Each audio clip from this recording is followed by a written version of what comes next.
Let's talk about Gladiator II, starring Paul Mescal, Pedro Pascal, Connie Nielsen, Sir Derek Jacobi, and Denzel Washington from Paramount Pictures.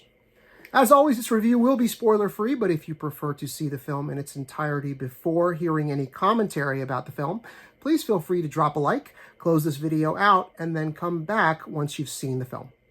I guess the most important thing I can say about Gladiator II is that for it to really resonate with you, you have to have an emotional connection to the original film. I am one of those people, okay? I am one of those people who can quote that movie. I know lines, I say them all the time.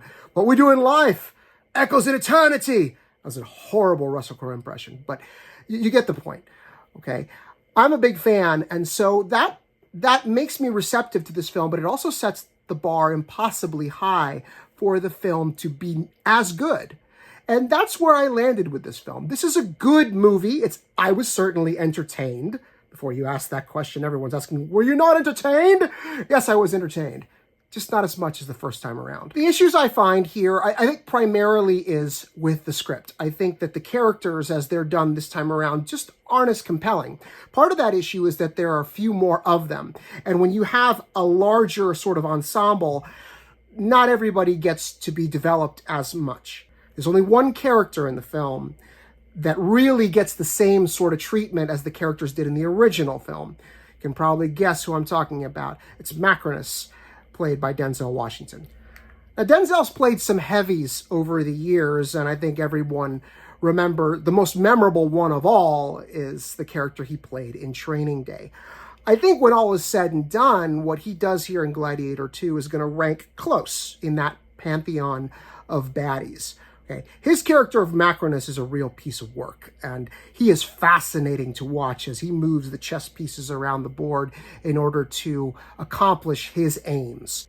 He's exceptional. The character is given so much to do, much more so, actually, than anybody else in the film. Now, what about the lead? What about Paul Mescal playing the character of Hanno?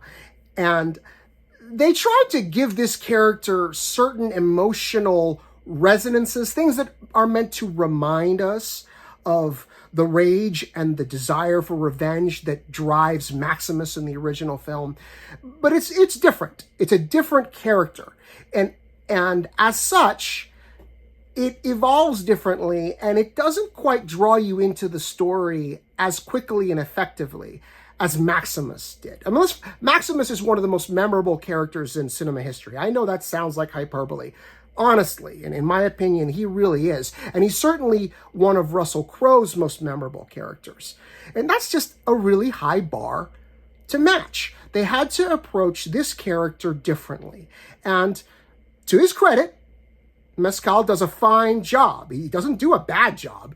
It's just not Maximus. All that said, if you go to this film because you want Ridley Scott battle sequences, Ridley Scott fight scenes, and blood and gore as only he can deliver them in these sorts of period films, you're going to get what you want. You're going to get your money's worth. Going into the film, my hopes were that Gladiator II would be worthy of being in the conversation with the original.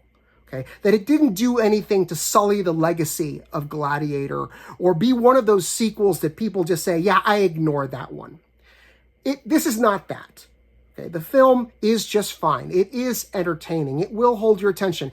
Does it rise to the same heights as its predecessor?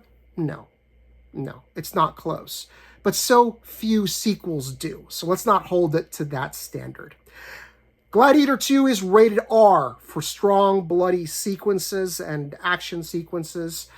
Be mindful of that if you're bringing younger audiences. It is from Paramount Pictures and director Ridley Scott's Scott-Free Productions.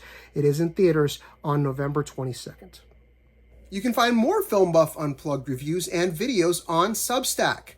Just head to fbunplugged.substack.com and subscribe for free. That way you won't miss a single post. We also have a channel on YouTube. Head to youtube.com/@FilmBuffUnplugged, all one word. Please give us a like on Facebook, and if you're on TikTok, you can find my review videos and more by searching for @FelixAlbuerne Jr., all one word. Thanks for watching.